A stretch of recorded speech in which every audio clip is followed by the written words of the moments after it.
he ka pehe pasi ana e.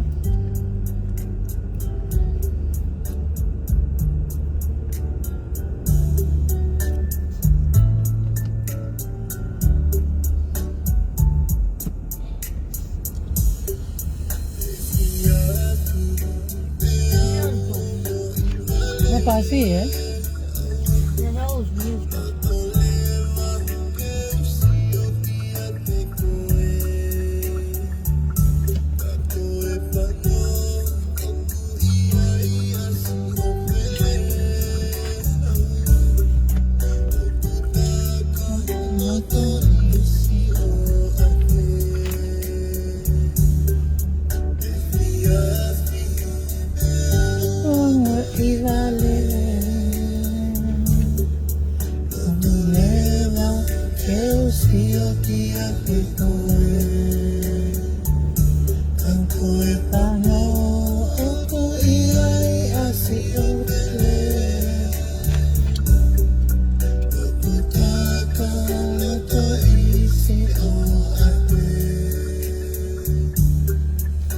Oh shit, these are excellent.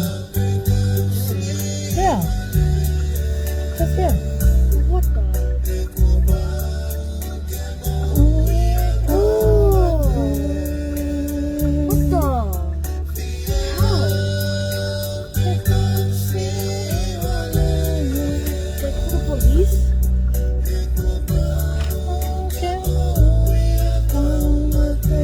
Even the puffer went up.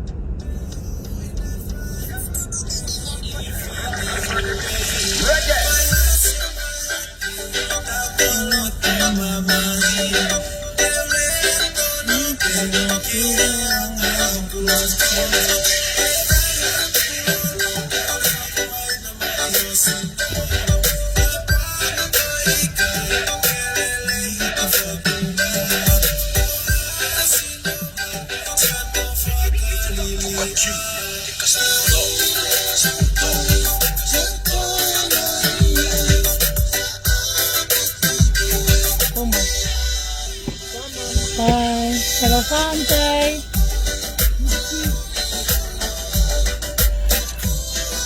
O ke maka ke mau sea te ki live ko ni koko ke si o ngutu mau tau tu mai ke o talano atu ki he ngā mau tari ngā sehu ya mau tau ko na mau eke mai ko e te kawaki mo ku kau ko ni ki he ikuna ikuna regifting te mau pe ke ka mala ala atu ai uhinga i ku kau mo mea kulolo tonga hoko e tai nimi kata ki koe ko ha live pen ke ha whiriwhare alea, koe live pen ke tāli nai lahe au pita ka whetūtaki mai a ne pō, te ka waki mo e ku whehui nai whai ke he lipaanga koe ni Pa ko wale au ia he tohi he ko kalasion to lahe au ko whemapau ke live, ke no e whakamatala, na akoa hoku ngutu he tau whakamatala.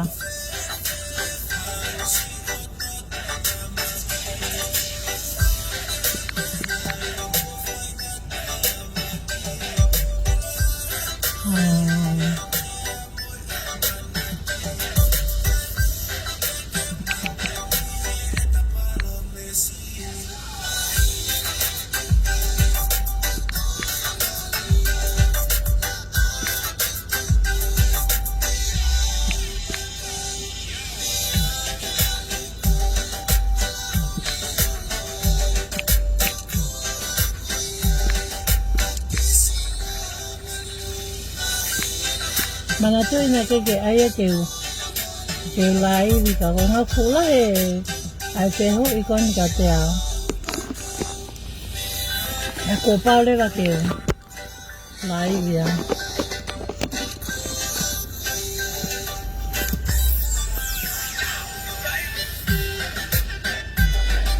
ko ya ko kulai ko pa pe ke lai Kia ki nau tolu koin ko na nau kau ko he li paanga koin ko ai regifting. Ke tala no atu, mo tali atu e ngahi whehui. Ko mo tolu koin ko mo na mo kau ki ai, ole.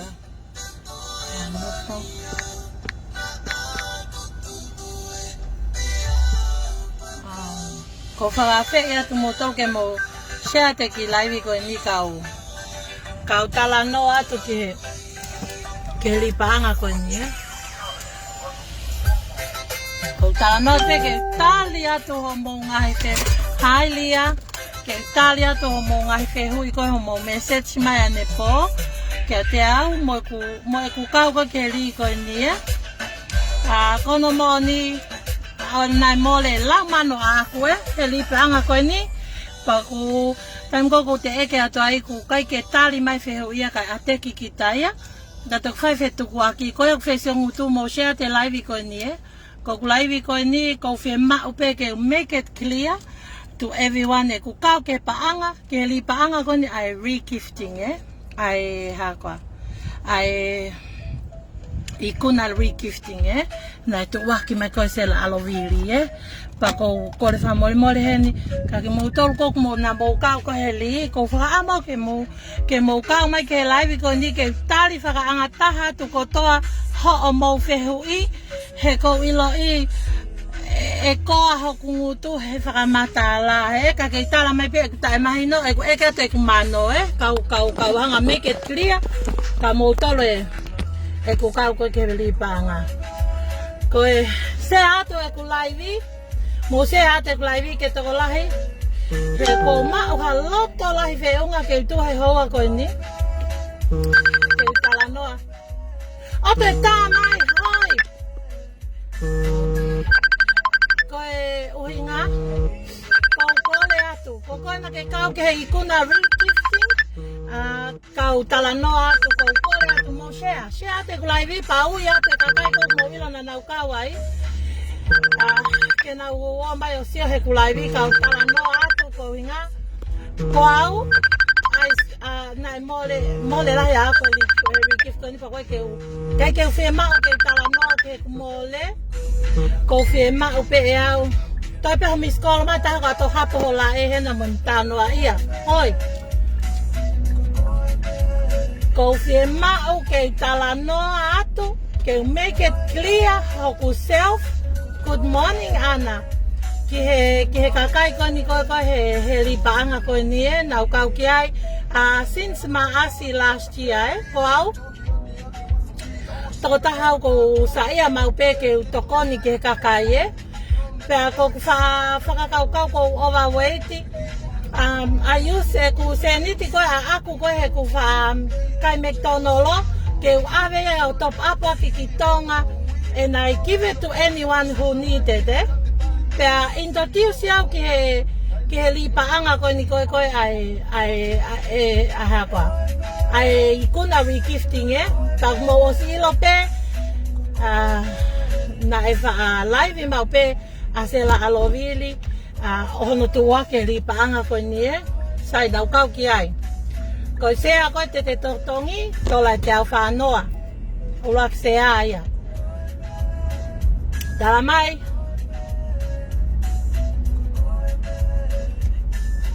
o kai ke ulawa tau ki a pyramid scheme ko tala no pe ku ke ku kau ki he li paanga pe ko taimi ko me ko uhinga ke you're out of the point kapau ki se mari tu pero ke tala no oya we ko to me asio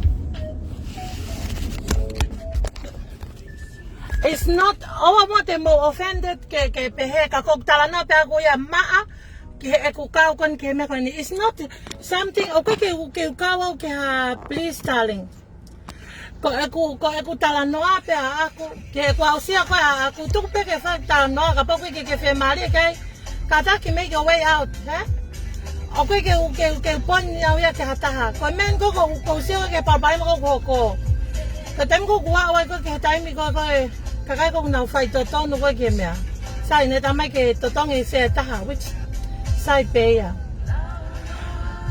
ai ko tale ka me ai pe ki ko ni ko alpato vinil Wai peki koe ni lawa whai ake ai whatongia koe ne tau he whamili. Lawa o hākua. Lawa o totongia ko mo ua. Ka koe whangi senit peko pehe aonga ia. Taka pai te maua ha sea. Mo whalala mo oni ke ngai tuaki koe nai omi e. Sai. Peimeni e ni maono. He? Peimeni ni maono. Peimeni ko ni maono ko ni me bank account. Ka paanga te au whanoa pe. A payment ko ya. Some of the payment na whangea wano noa.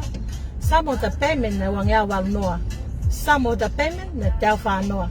Tuk peke ta noa atu e. Ko whatonga. Ko temu ko hoko e palo pale ma. Ko au ia ko whiawhia pe au ia ka pai hawa tahai au he na papiliki. Na papiliki anu tuaki. Pa papiliki mai o talamai. O papiliki mai o talamai. A ke toka i e. Ka tala noa pe au. Tuk peka ke ta noa. Ka wai ke whe maria ke kulai vi. Tuk peke ta noa atu e au. Ai mea koni koko wau sia he na lahe kau eke mane po. Ko inga kok whehu i e. Sai. Kamata ri te au whanoa. Ta mai ke totongi sea e tolu i tua e sea taha. Ai na e sea e ua i loto. He? Na e sea e ua i loto e. Totongi e ua i tua. Totongi ia. Ta mai ke totongi nima. Totongi ia. Akpe he loto tawa taina. Pana ke whai ha tokanga ki ai. Ko me ko tokanga kai ko taim ko eke atu kai ai silindi ka whe tuku aki. Kai tuku e mo oni. Ke mo o ma face he ko inga ko peimeni. Na alu katoa peke ikuna regift e. Na kake te ale peimeni au kia ke hata. Ko peimeni ni maono ko ni. Peimeni ni maono ko ni mo whawhawhua. Ova he mano e. Ta mano tupu. Sea. Na e usea. Na e tala mai. Oku. Ko usea kau mo tuku aia ki tua koe ke ngawe ki ai mea koe. E lawa whakahiki mai sea ko ia ke whalawa ko ngawe. Sai na kake ukawa et mini. Ko tō tahau ko loto ofa. Ka kore mai peka o whalawa ia i loto he group chat. Tolofi. Hao mua o whakawhonu o totonga te mau. O tapuni atu e ka mau. Ka winga ka mau regift. Sai ko mahino ande a aku ia e. Ka pau kehekehek mahino. Ma toi mahino hata tuk peke tala noa pe au. Ia au pe e. Ka ke toi speak on anyone behalf. Ko mahino pe au. Sai. Ko admini ko he mau whalawa a kahana. Na e pehene kusianga ke whunga ngawe ko ia. Na whakawhone fu whalawa a whone. Os ko ia patala mai ke mau meke peimeni. Patuku mai peimeni ki loto. Pato ki hanga lewa i Sela Alovili o meke ai rikifi e. Sai. I oka topa. Na ukawa au ke kakai koe na e tonu ke mano. Na ukawa e kakai. Koke ilo au ko whiwhine whai tō tonu au. Te ke hata hena, ko kua sia mahe laivi koe ni. Na ke palpari. O koe ke hanga ue ta ofi homo mea. He ko wila pia wia e lava pia build aki ai whai tō tonu e. Ka pau te tau whai hala. He ke lava e koe winga collapse ai. Koe whai hala koe kakai koku nau manage. Koe hame utari e ke toki osi e whalawa e taha tolu e rikifi. Pa toki tala mai. Oku hala ngā aue a et mini. He? Yes. Over. Lau. O mano. And I have a proof to it. He? And I... Paka me koko itai koko eke atu. Ka tala mai koko kalasion tō lahi. Au koko... Tala mai o ha. E kulea lele i atu. Ki he kau et mini. Ka pau lewa wah whehala ke et mini ko palpale menga ka te au e salita he. Ka pau o iai ha palo pale mai loto et mini. Alo et mini ki tua. Sot au te homo palo pale ma. Pa mo tuka ha o me tali ka mau tau koe loto kong mau tau tu koe o respond ya tu koe mo tali koe ki homo lipa anga. And I'm not talking about $2.50 or $140. I'm talking about mano. I'm talking about tamano no afe. Australian money.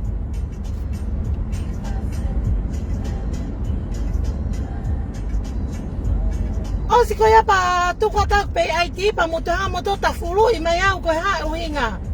O ko ke fe ma wa we paanga. Fe ma pe fai to no. And then te au o o ko on o mo o mai mo to ya I apologize I ko fa mole he ko ka paanga taha. Pa ko ke wila pe ko hai wrong I don't care pe ko hai wrong and right. Ko ngawe mo to na mo tu ku mai ho mo laivi papiliki o mo falalaanga. Ta ko mahino ka te au he ahoni ko mahino ya ka te au he ahoni mahino ka te au he ahoni he ao I o ka topana mahino ko o kau he vahe mano ko ke kau o kai ke vahe mai regift ko ni ko regift ko na vahe I think ko valunge au pepa na ke kau state 2 mo state 3 haya. Pa me ko kuanga ka te au he ko kakai ko na na tohi me ka tolofi. Ma fa malo atu ho ha o he ke maulava matolo lea. That's very sad. Tatawe pepe kwa hatola te au whanona ke whahau you have every right ke lea fe kau aki mosilini ko yahe ko paanga ko iwi ko kakawa. Ko ke maulava matolo lea he ko ngā kape matolo Sela Alovili. And I'm honestly tell you, o ke whehau ke mea ko Faka'ofa he kakai ko ni And I tell you how much that I spent. Tamano no afe. As te reria paanga. I have all the receipt. I sent all the receipt kiloto ke admin ko ni. Fe tu kuaki holo pe ko hai na hala ni ngawe. Pa oska pa mutamag mo kalasyon to lahi. He ko mauton na mau look after paanga ko mutolu na tu ko te falala ka mutolu. Osko ya pa mo hanga leva atek individual o kakai ka tu ko mo oni ai mea ko tata. He ko tu ya we lava lele pepe mitia lele. O ka pau falala anga kakai ko na falele mo na tawi. He collapse ya ka pau e fa fete kon aki because o ko na usia tonu ai I he kulupu kon na kau ki ai. Ai alu ko falawa fono. Pena ma ape na tu ko mai kiloto mo upe meni sai. Ko kahana ko adminia. Ko ne ngawe na fai ko ne hanga u ke kakai ke na wo mai o totonge na falawa Fata mo u good spot. Sai, ke te au ke mahino pe a aku kaka mahino ne ata. Mo ka ataki o kaka tano aku ke te o mea ha poin ha ta poin pe a aku mo ila aku Sai. Fono ka falawa. Paka ha falawa ku o ke ma o ke good spot pa Sela tuia. Paka u pe meni o ke alu ha pe meni ta ka kahana. Ko pe meni ko to o whakahuia ki he account ko ikuna ko ikuna Pe ko ikuna ko ya ko mahino ko ka te au I o ka topa mahino ka te au o ikai ke mea na whaile wa ngawe whakalao ke mea ko nie o singawe kai panke o kuha ka paanga he ikuna regifting account ko na whakahu kai paanga So ko eko tala atu pe au eko experience he ko Faka'ofa ia ya mo tolu ko na ko mo si tohi me ka na mo se fiha ai mo se ho fulu he ko nga ko first talo basic on your fai but I make more we all busy and if you busy don't do it Owe ai ke mole mawa manaki. Mama yange a loto he lea tu ko ka ateki mai mautolo he personal lo mo lea ka tu ko mo oni I me agona uhinga ko eke atu. Na eke atu pe ea. When I asked first, pe ko fek mano, ko kau he mano, I asked, pa mo pe tu kua ke loto fuloto pesi ko ya. Oske alba filimis ko tui ko me ko ne ke ta fa ke ta ai ke ngawe maloi ke ma se nit ke foto haku polo kala ma filimis ke ka ngaria ma ka ngafeu e ke te fa nga mo la ma to me ke ka tu ko me osko ya pata mai fa ngawe ki ai sai o ka topa oska kata na nove ma ula ke no tise ma ko e kata ne po pe ko ha ngawe ko ha leva ai ngawe ko fai ki he ke me ko ni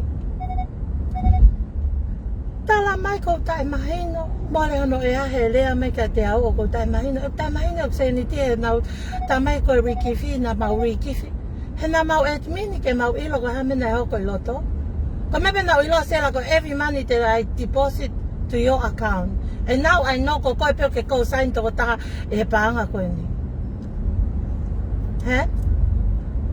mo kata ki ka poku ta fe mari e ko ke kulaivi kata ko make a way out he koe ke lea tau ka ko tano pe ako ke experience ko ako he ko tano pe ako he ko inga ko kapana tu pe seniti ko ke tingi tai no to mota ke tingi na we to papa ke kakai ko ai o telefoni ko inga ko me ko sa e ke ofa ke kakai tonga he pa na ai pe ko kapau te na si most of the time eu ke asia we kiloto ke kulupu la yang mo wa ke ku ki fatongia kon ko fai Faka'ofa mai pe ai atau 8 minute fi o kwa se a fe mau ke totong kai fai regift ha kulupu ha pa ke pe he pe ko regift of ya no ke regift ko regift na to wa pe ko se pe wa he kako ekutala noa ke taimi koko mo fai halai pa mo toki hanga patuke poinia ai mea koe nai toton ke tau tala noa ke ai kai tuku aki e ato hai mo hai ko panga ko pe atu e au ko kusino ko na transfer te fu panga ke akau na Sela Alovili ka mo tala mai motor na te transfer ko ke uka wau he to no mo fe hala ke ai et mini ke uka wau he ko awe ko foi toton pe Tana fata mau ke mau se ni ko ai tai mo ko to ko ne po ko fe ma ha fa la to ko ni hen ka ai mo ai he ke alonga pe ko ma kulupu mo be to ko ni kitonga he o fai pe awe ngawe it on he ka ko lau ke fa kai hawa e to tono ko tanga ta pa ko elo aneuho na aha ka we ko telefoni ta tangi pe hawe ngai whamatala. Nai toko tahanan tamai Dorothy, ko totonge fusea hango fulu. He? Totonge fusea hango fulu, na oha totonge ko pehea ko mea, pako ai ko nio ku hamo. Kai ke te ila pako ha me whai. Ko tangi darling, he keke o make a decision, te make pe koho decision. Ko kulea ako, I'm only talk about me, mo e experience ko ako, mo e kulahi ko paanga, because e koe ke loi. Tana mo osi tali lele me ka te au ko fe finde fai totonu awe. Sela na ke tala mai ka how many time ko fe finde fai totonu awe. Ko nga ko ha na atu toto. Os krapa mo ha ko mai mai lo ya ko pela fai. Ko kita folo ya fai. Ke ko no mai ke mai ho mo ma no peri ona he ko no ya he ku ke atu hoku sea. He? Pela fai ko ke ko no ya he fai. Ke atu e li panga sort it out he lava pe li panga ya le e lava pe le o ka pau te mo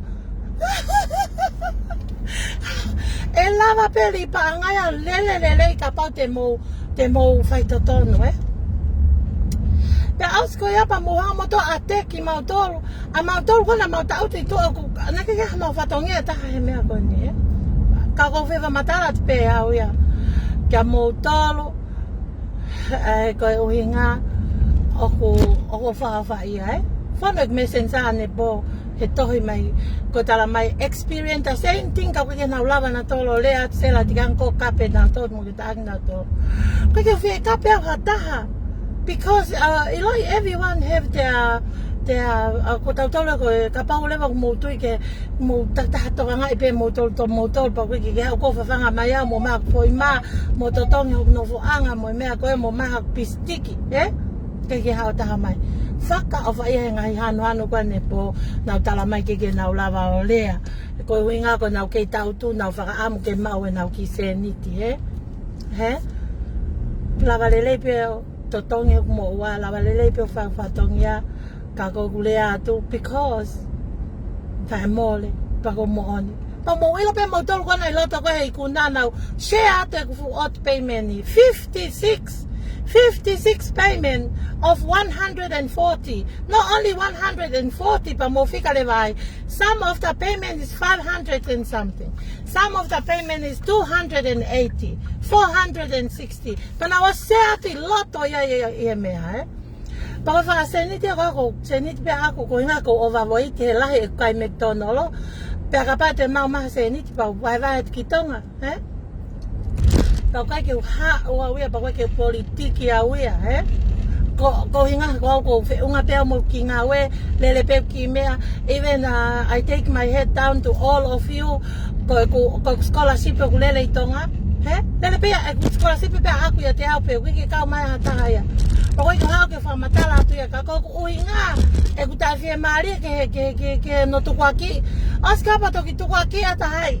Kei ko awa kusenit ka kahana koni ko talatna kei ko awa kusenit ka mapuyana. Nai kai ke awe ha kusenit ka ata peha. Peha lewa ngai fu sea koe e uango full tupu na wastohiat ka koe pa ke tala mai sela e totongi tahataha pe kongkonga pe usea ka whafoki mai ki loto ki he whalawa. Kei ke vumahina e ka awe ko ka sontolahi e. Sai. O ko fo ia ho mo fetu ko aki. I have been patient for a long time ke o te ulea he pia koe ni. Eh? Whai ngā, he seo mai ka he whawa ia, ia nau tolu ko oku nau mawai nau mo ui, eh? I have been patient for a long time. Pia kai ke ulea ko inga ko whawa ia. He ko ilo mainly I do that because he ko ilo wai kau tonga ai, nau kau ai. Pia ko ai ke mawaha nau se niti, eh? La me ai fut mano ka seo toi toloi mai mali. Ko futa mano ni mafe ko sa veia mole.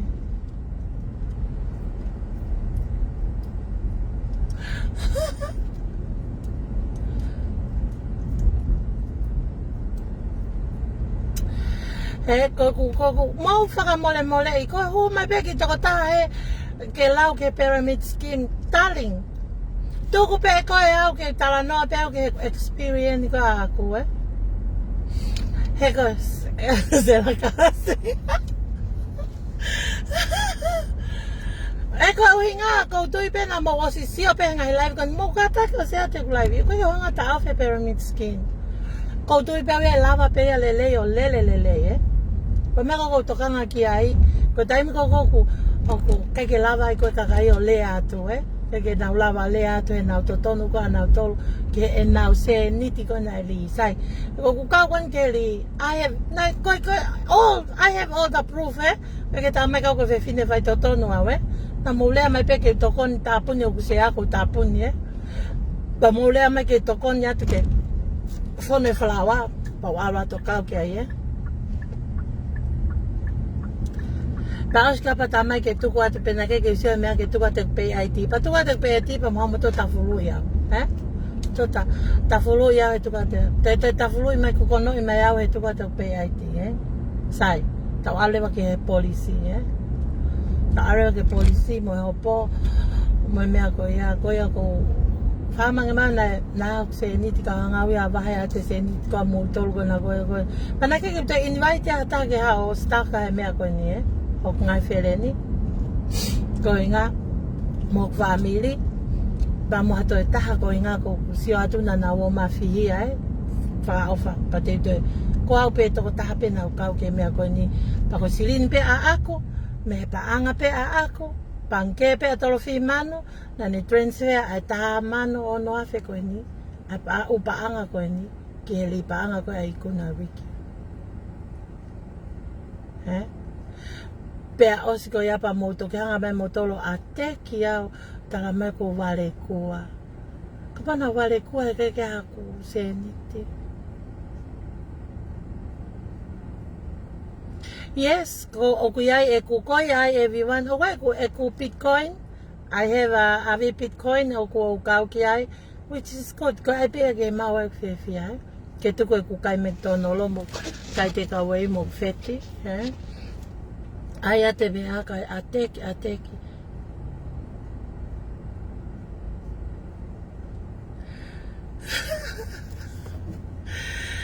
Masi e ke atau e me a whakalelei hanga mai kokono ia.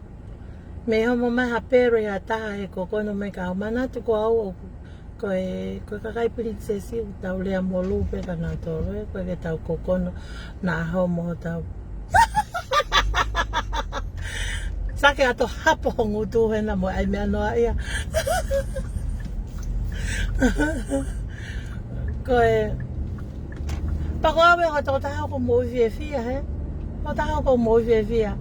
Ke fia mau awe ke na ke fia mau ke live ke me koni. I have been patient for a very long time, eh. Since e ku kau ke li ko ni maasi, eh. Pana e tau mua fupanga ia ko ia ka pana ave ke alonga, eh. Ai paanga koia koe ne ton ke mau ko he regift koia eh. Ka pona mai mano ka ke ave mano ka ke alongan. That will be good eh. Huh? Ko wako ai. Ko mea pia ko wako ai. Ko koe ke toi hanga wia ai ke ko mea ko mamahe ai koe toi turi tonu hi ai. Tuko aki i mai e. Pea tala mai ko wale kua. Eh? Masia wale kua ia e ahane ngau.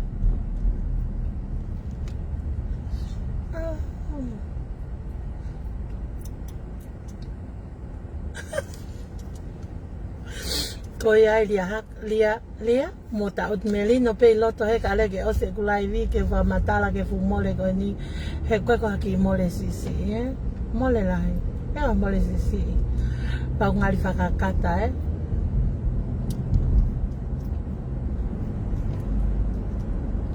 fe hala ki la he foi marriage ia to toloi mo marriage eh ka ko me ka ke mo ilo i ko secret behind all this Koe. Eh? Koe. Ahe ni mai, alo tu finiu, foki ki api po uri. Koe. Pa koe mea koe, koe tama koe. Eh? Tama koe o lunga koe. Tama ia koe aku. Kai ke te vei ua eh. He ta polo. O si lau koe mano koe ne ta polo free polo ia. O aluia polo fo lalahe eh. Ene ringaua mai kia te au eh. Hi beautiful Simu. Pea au ta utu ai he e awe e kuri paanga ko ni ko korva mole ka moto ka ke ufia speak ya on anyone behalf ko rea pe akia he e kuri ko ako mo proof mo talatu ka mo pe he atua o mole seniti ka mo pe me muto ko tai mahin e aure ke polo fola la hi he te mo mahino como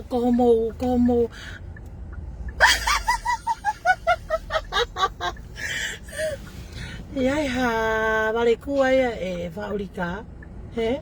E ke hatu e hau e kuseniti, e ke lelei pe moe, lea lelei.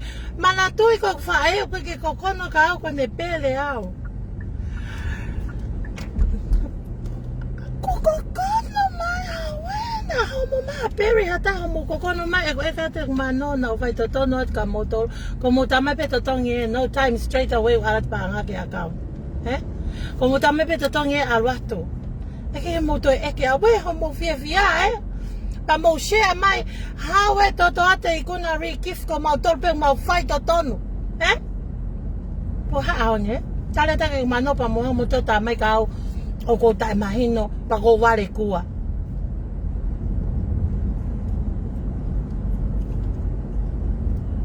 Eh?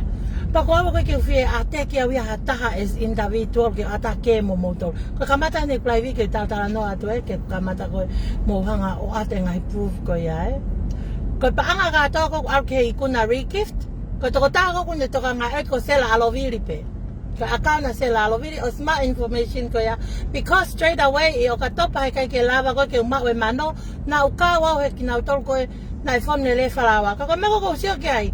Phone no falawa wike ko hano ko mo wale kuana ko mo tale ke ose wike ta tolo e rikifi pa mo toki ilo ko ke ta paanga he account how that can be happening hano ko hoko ko hano o to ai ke ose wike ta tolo ka ke fe mo ta ofe wike raki mo wa mo tolo e rikifi raki wa mo tolo ko hano tare ke toki a o rikifi to lahi pa to tala mai o hala ko vale kua ia eh pa ko ke manage pa anga ko toton ke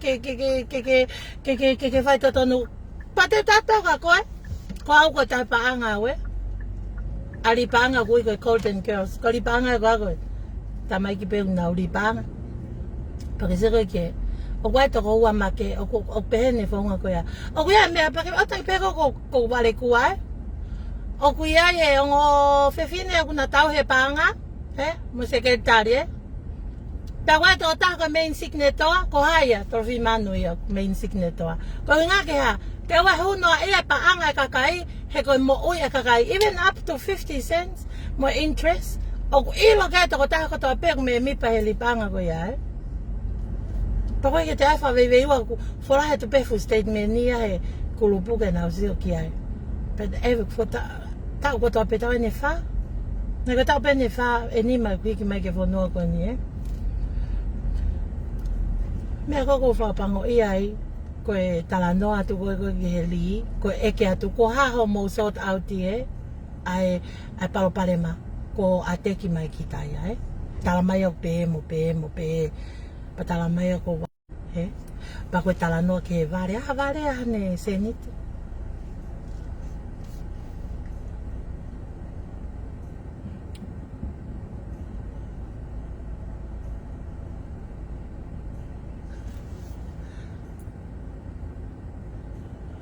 Ia e di langi.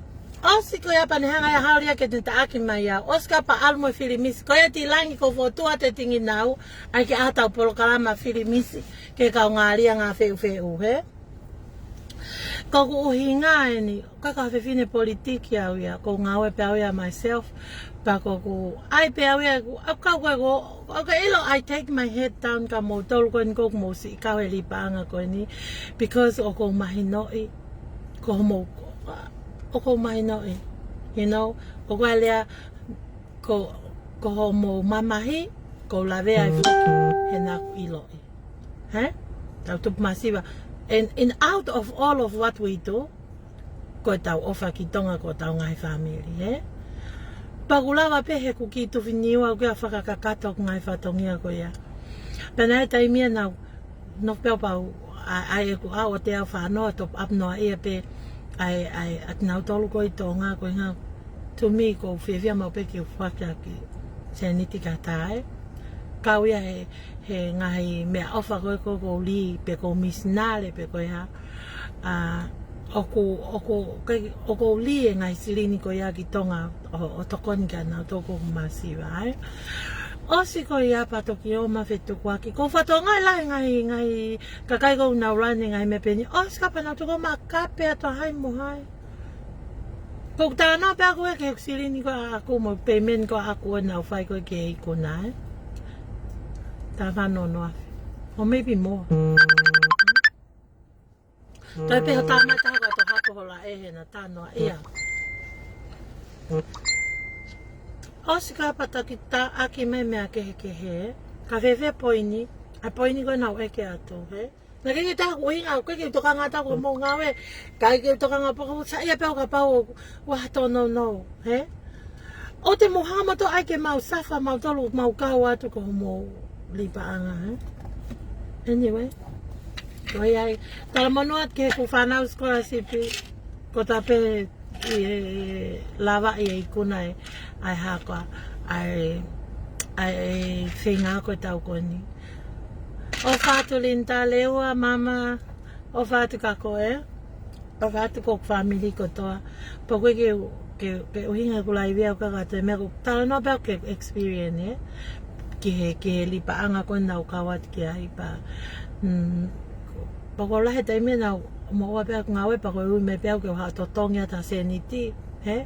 Ko ala to totongi, he? Ko ne pehe me pe ke totongi nge whawhone sea koe pa ala totongi. It's just my nature ko kuloto pēo ko o wha, he? Ko ilo e lava o tokoni ai se a whahinga, he? Ka koe ne ko ai ke tāparasia, he? Tāparasia ai mo ui koe kakai. And before I go to ke walu ke ngawe mo fak to finiu. Koe. Ha? Koe. Heke ke ose laivi e hoko atu pe. Ke wha maala ala atu. He? Osi ko ia, ta koku lava pe ko ia to o fupaanga o ave. Sia, ko ilo pau no fupaanga to hoko fufaafe o ave ke take. Ha ope to take ia tala mehe kulupu ka kato. Ho angine fufaafe na ke fufui. Pa koe ke kau koe ke utukua kia tau tākau tuka ki pēo koe koko ke mene che pānga.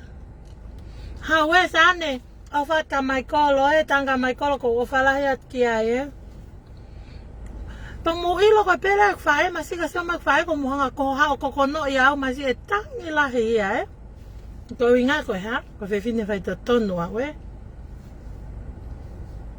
Ko whewhine whai to tonu au, he koinga ko mea ko tape ko whai. It's not for myself only, Ko whai he kakai. Te nau, te tangia he koinga ko sio ko sista. Nē ki uloto ke ulaive mea koni He kemou I whae. E nā ako na ki I hawe. Ka ko pau ke ulaive ko inga kula he kakai na nau tohi me kawa ne po. Ko inga na nau totonga nau ngai sea kau nau wili fia na tolia he lea. E na nau oho vale he sio ke ku e kemou whehu I Te tangi he koinga ku sio mai o sista me tonga. And I know o sio mai mo whae. E nei ki uloto ke ulaive mea koe ni. Ka koe o hinga. Ko mo tua ki loi Ko mo tau he paanga. Pake ki mo whai to tonu. O skapa mo toki vetu kuaki. Ko hameo koe toki vetu kuaki. Ko ta hameo te ta awhi last minute O ke mau inga se ni tia au mau inga a whewe I toka I aki. Peka paule wa koe ke lava. Pea kolfa mole pea toku.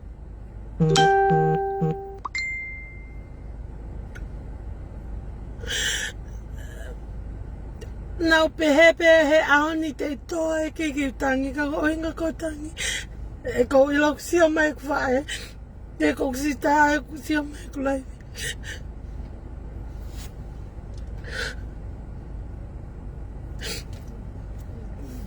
Bako loto to apeo ke ulea e ko hinga o ke kakai o no si fai ngata e me ko ni Poko ke tawhi ko ilo pe lava lele pe me ko ni o hoko ka ko hinga ko fonga Ko fonga ko taki ma fu whakati ki tata pe he koe ai whaunga o taika pe mari. Pe te ulawa pe o ke ule atu because I lost tama no tupu. Ia li koe ni pa wiki whie mau ia e au. Ko whie mau na mo laivi o mo tala mai o mo whai totonu. Pa mo tala mai mo Pe ausku e ki mo tai whai totonu.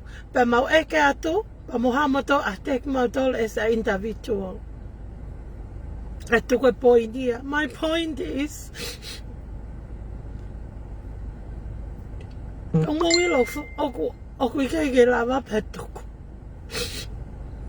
Petuku ama Faka'ofa kakai. E ko wasilo au. Betama koe olunga, O whai ke ne palo mesi.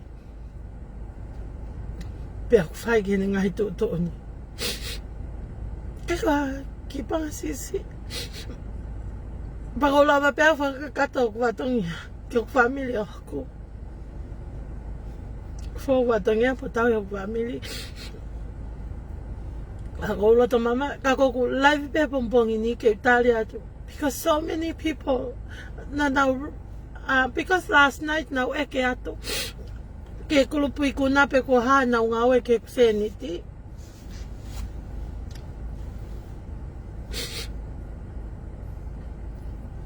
peke te au ne ke mau inga ka te au ke I whakawhaka mai was mai no ka te au ko o ku mole ana uwe mau pe e au ke ta ofi ke tuku. Ka paulewa ke toi mau e se ni te kakai. Mo kore wha mole ke kakai. Pea malolo lewa Ka oa te mohanga o tāpala sia mo toko ki e kakai. Kape ia to hai mo hai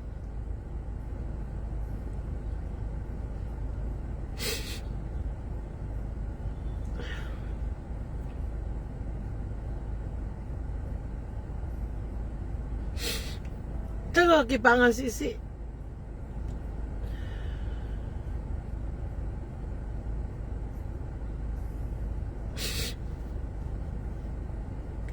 O tau gloi mata he pong ini because o ke ai kakai henu ko sio atu na sio me ku laivi.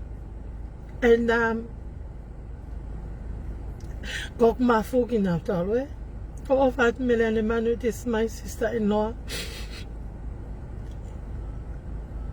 Kako mo mai ko kaila ko mo ok mo fight tono ko ke mo fight tono.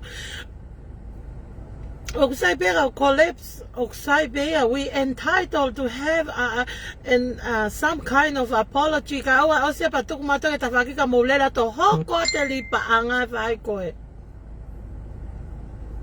Faka'ofa kakai, and I've been joined this since maasi this year. Ko ti se mai ni.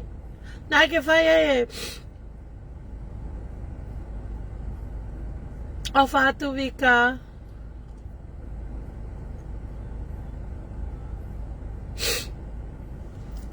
Sa ke ospen ko lerat ke hateho piki ko Ko ia everyone, mo share te kulaivi. Pako la mau pe awia ai. Pako mau pe loto live unga. Ko awa ko kulaivi ko ta pe. Ko mo I lau no pe aku Mo I fia Ko inga hina ko lu he stress Eke ate live, eke ate mauri paanga patoki o mai ate ki mai pe poini ki he pata mai tuku aki ato hai mo hai. Ke tuku aki ko pe atau na whakahua te kuseniti ko ho akau ni. Tā mano tupu, 56 payment. 56 payment, And most of them au ke 140 pe. Wangea walu noa. Whangea wono noa, ni mangea tupu. At once, 56 payment pa mo fika mai. Ka lai taha ko se ai wau, because mainly ko totonge se ai wai loto, and se ani mai tu ai. Ko tō tāko na ne toka ngai pāanga ko Sela Alovili, Sai. Ko payment ko tō peo au ka Sela Alovili, ko kahana ko etmini tahine ko kahana ko etmini kahana ko ai ke mo ilo ko etmini kahana ko ni ngawe fai ko ne tohi katoa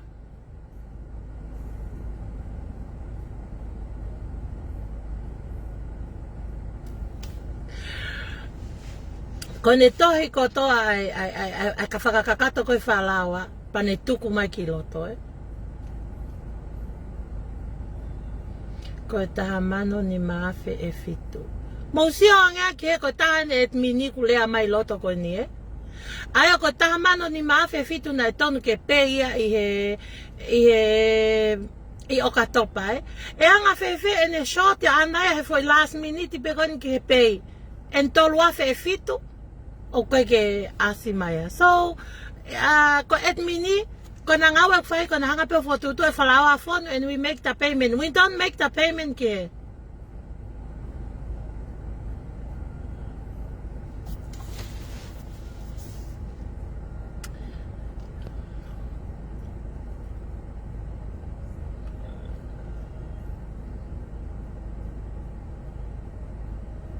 Iya.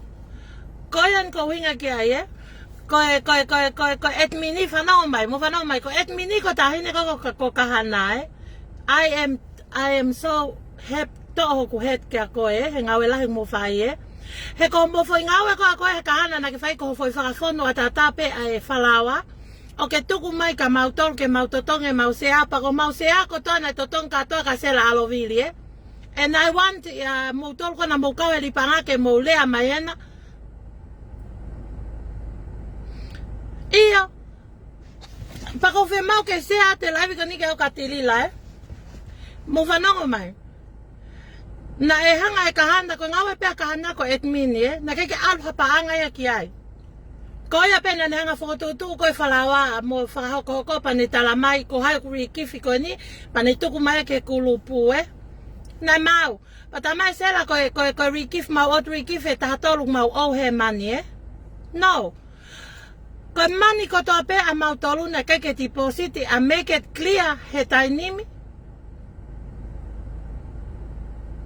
Na alu ka tope paanga ko ia ki he account ko a Sela Alovili toki mahina ia au he he kai koe ke mau e kuli pa na ko hanga lewa ave lewa ki he tota ke ne fai e ngau e ki he kuli pe ko e fotu ta ke mai panke ane Afrika te ko ka paanga he account e ikuna ta ko ikuna account ko account pe Sela Alovili to ta ka ta ke na ko pa ko mo ke fala la ke avo mo paanga ke ga ko to ta pe ku ne sign he account ke ni pa usai pe ka pa na ne me pa na ke foka amo ke live he ahoni. But so many people, and I'll tell you po after he kulupu pe chat I ikuna si kusea pe hanga ta fulu ya pentame pe ke hawa si ke update o COVID ku communicate pa tala tu ke pa ko ha me ku mau tame ko na ai pe IT ke to tongo pe ke and Sela Alovili, you said to me how many time ke tala mai ko fine fai to tono awe I did not make any wrong Yes, because everything, but why go out to tahape ko safa everyone ko now paanga na transfer pe online ki account ko ikuna tok mai no katewa ne afi talano ko me panke tok mai no katewa ne afi talano me panke he mau mai ko email and I have the proof and I'm not for no I am working on this case everyone. If you go along with me, I'm taking it to court. Go ni. Tamale ke tu ko te pay IT. Oscar pa tu ko te pay IT pa pe maya I can read your mind. Ke read your mind no go ita he mole seniti. But now have patience ke talano ka ko he inbox and I talk to you calmly. Ka ke hape ko no email mo tamai ko pe mo tamai ko kason to lai mo vale kwa an seniti.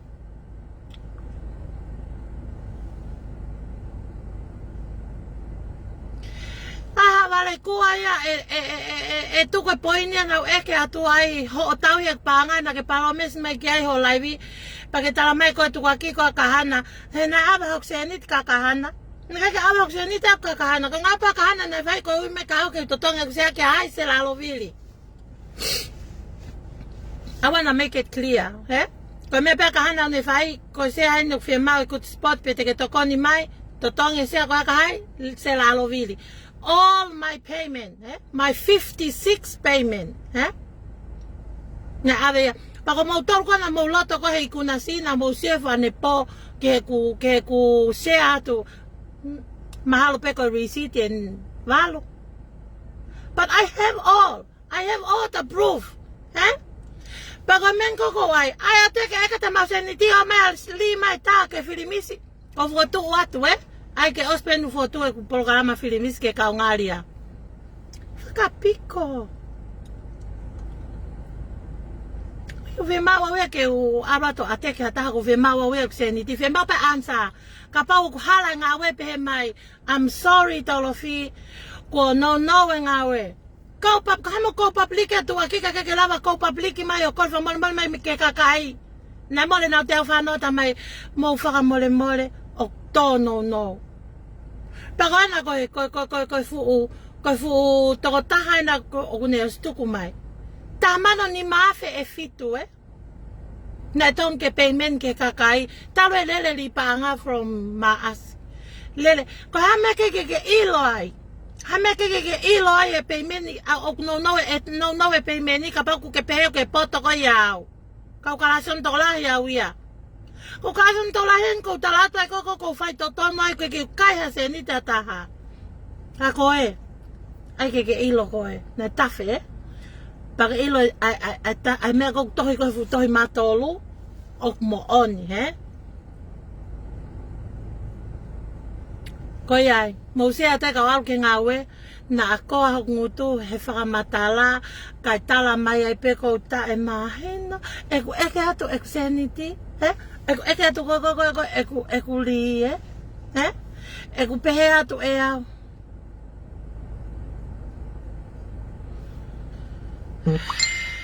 Koia everyone. Ko ke fe kau ko na ke kau ko he mea. I'm happy to take you under my wing. And I'm happy ke alu ki Brisbane. I am going to take it ke lao. Ke nau whai hangawe.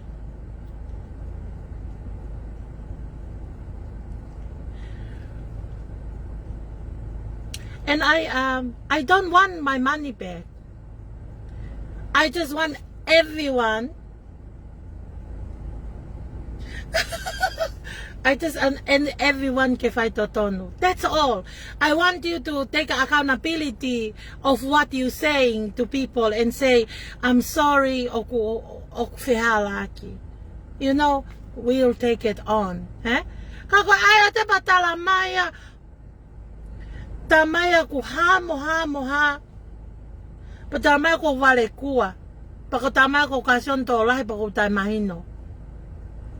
Mo kihanga nge talamaya nge pako tayo mahino ik whamatala ik whamatala tuko ni. Mo kilea maya nge pako tayo mahino ik whamatala tuko ni eh. Oscar patoki kokono. Na hambo haperi hatahe kokono. Kumantui. Ko au ka pera whae eh. Sa ko ke te sia ma whae. Ka pera whae koe ke kokono maya ka awe. Pawa ke whe mao ke te involve mai hatahe e ku me ako e. Whe mao pe ea wau ke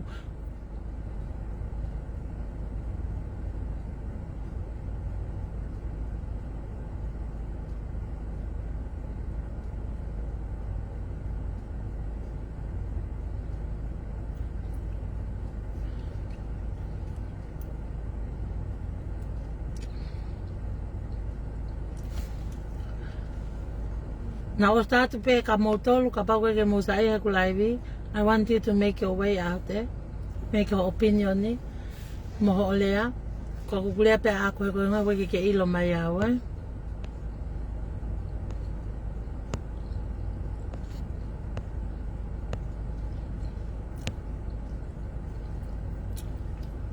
Hey Sony, squire ni Sony hai ni na haolea mai ko ni. Pe kuma ko ingoa. Kake ke fie kau koe whanongo. Make your way out. Way out of my best, yeah? Way out to pe koe aho koe tānata ka koe ke tamaheni, yeah? Mbe sika iko ki tua.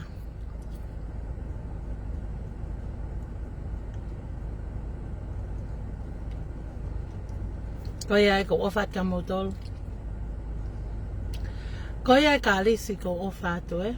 Ko ofat ka motolu ofatu to everyone. Owa te mo pehe ko ku hawa ke tuku hifa taha o ko popo ka ko tala no pe ke fonga he ko nga kinau tolko na nau si tohi me ka fi ko mau whaka awhaka ke mau lama to lea ke whewhinete na ngā kape mau tol for what? Even if you only have 140 ke put in ki heni ko ngā na nau palo mesme ki ai Pako ke wanga whemau ke o hanga tuhi whatau whemau pewe ke whainga we ke o hanga o whakamahino atai o hinga he koe ngā kutara mai ko wale kua. He? O tame ko wale kua, pero tame pe koe ha, e kakai ke omi talia e poini. Koe poini ia. He? Pako ia e soni ko hai na soni kon ko wai ke Son kolomalu, make your way out of my page. O koe ke ilo ko hai ko e, koe ta familie. Tua.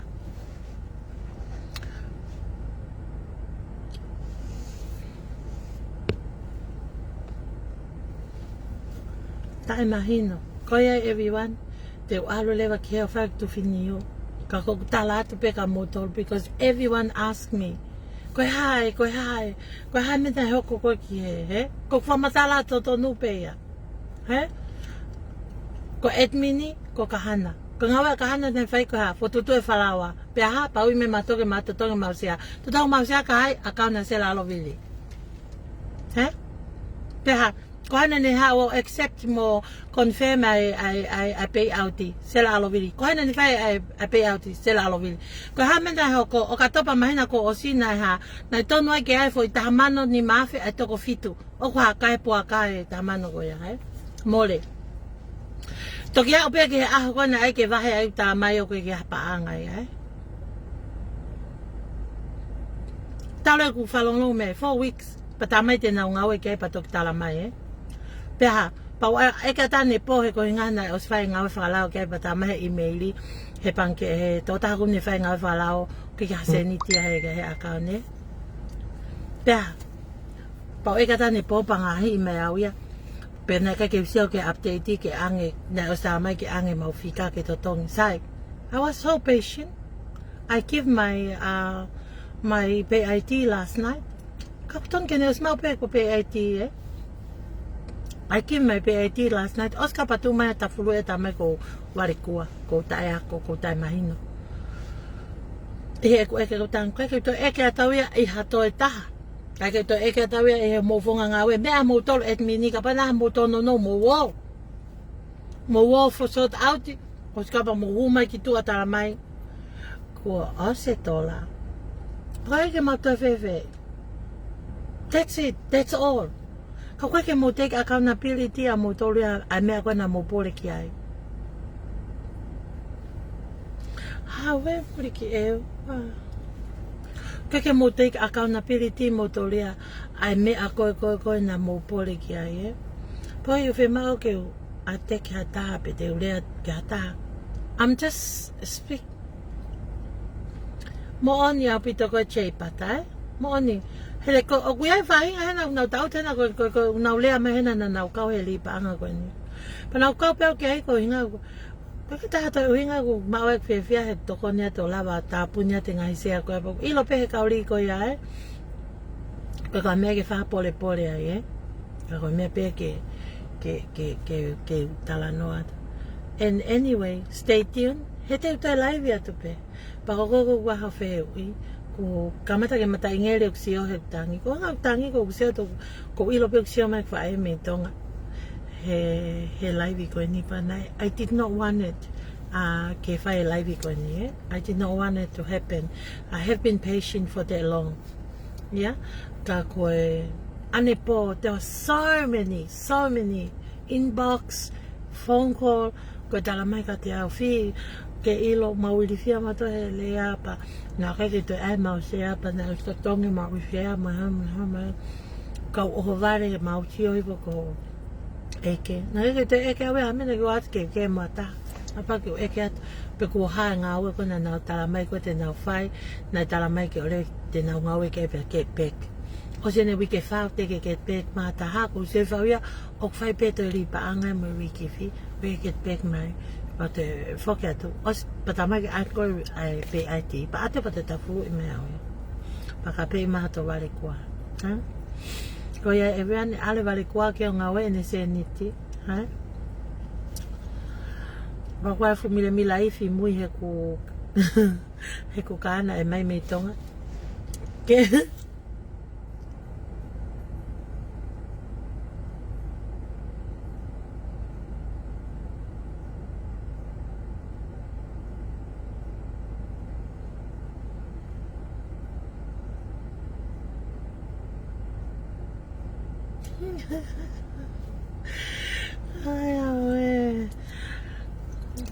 to me, at least, ko imagino ko tonga tau tolo e tau po say sorry. Te alewa ki he ke kai e fumile mila I fi ke tau mea. Ke tau whakapapo mua te whai toenga e whia whini. Ko ia everyone ofat ko mo pofonga. Whamolimore ka pa na halea na e tōki tua. Ko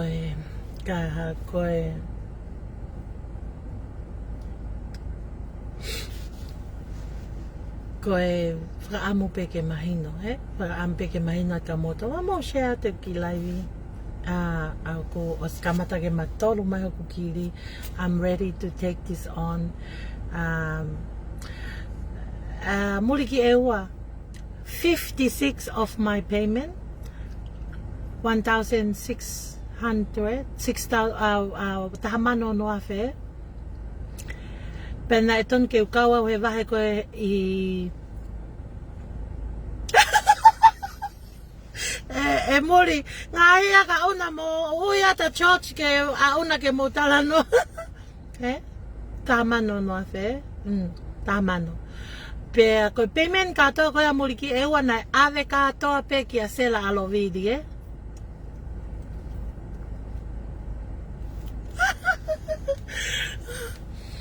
Pea osika patok fe tukuaki ata et mini ko hai ka te tatu pe au ia ngawe ko et mini na ilo ki ai Dahini ko kahana ko ni et mini ko ni ngawe fai ko ni fa fon pe falawa Pane hanga ui mai ko whalawa fon ke mau o totonge mau pēmeni.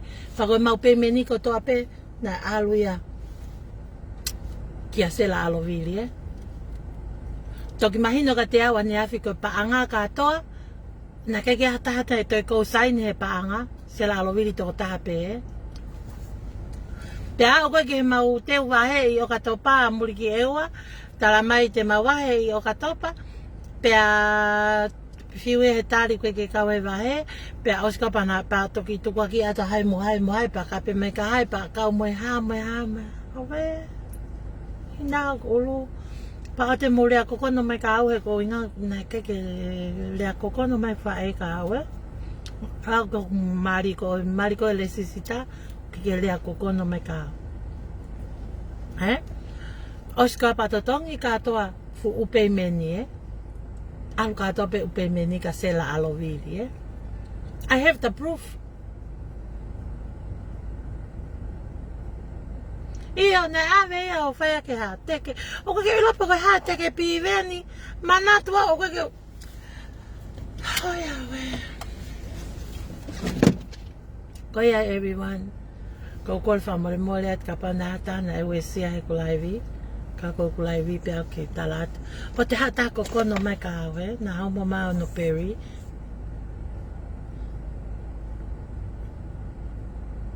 Koia soni, ko lea whi mau. O te hao ta fulu mai ka au. Nau tuat ki hena hapo. Koia everyone te. Alewa ki he. O kai e kumile milaifi. Ke toki hao o pomo. He koe ko kamata ke ita mai ai kau ame loto e tau ku ia tu ani hene o laivi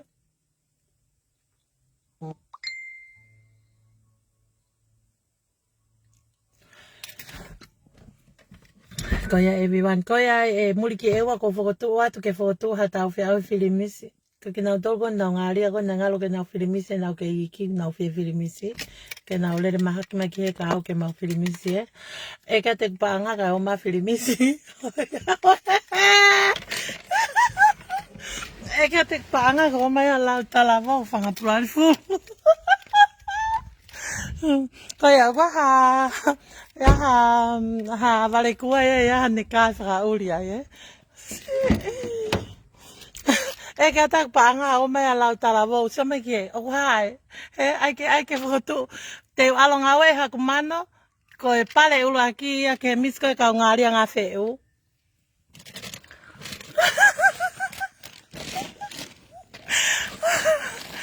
Ai awe. Salaka we whewhe hono wa we hulari.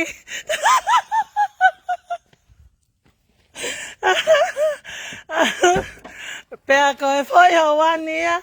Mou te mai leo. Ke tau whirimisi. Whakapurari fulu ko e ka te kuseni tika mo. Ai awe. Olewa ke ai kumile milai fike mo sio mai kai na mo pe ko hakuloi Koe ko so imango Koe mango na tori me nei pa. Koe ko so mire mira se he. Koe isi Koe. Ngai mai he angelo mei tonga. Koe ai everyone ko ova ka moto. Kau au ki he o ifi. Mo te mai Mo te mai ke mo le sisita ke polo kalama filimisi.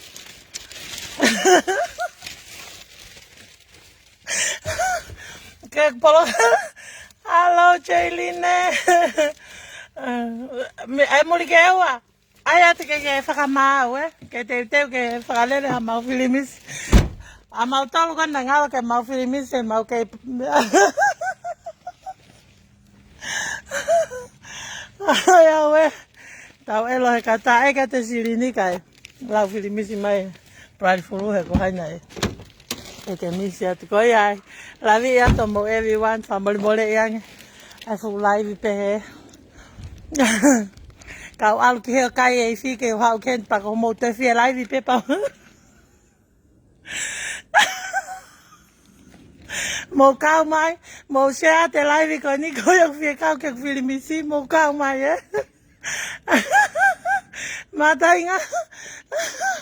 Mata inga to ko te filimisi ne kau ngāria ngā whewheu.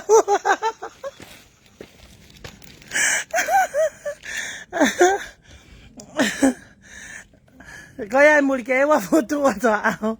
Ko koe pete ke whakamau e muri ke ewa tono hosio.